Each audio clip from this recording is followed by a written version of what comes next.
Paralajmëron eksperti, ky është gabimi më i madh që bëni kur lani dhëmbët. Disa aktivitete të përditshme që i bëjnë në mënyrë rutinore nuk i mendojmë fare, si për shembull larja e dhëmbëve.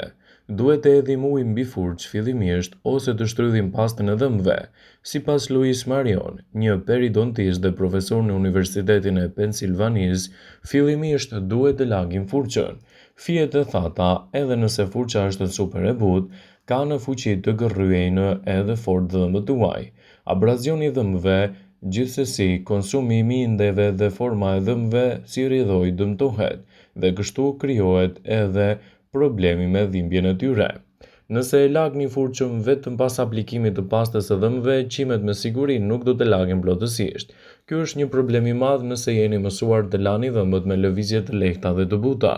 Ekspertët thonë se, si fillim lagni furçën, vendosni pastën dhe më pas e lagni sërish për rezultate më të mira.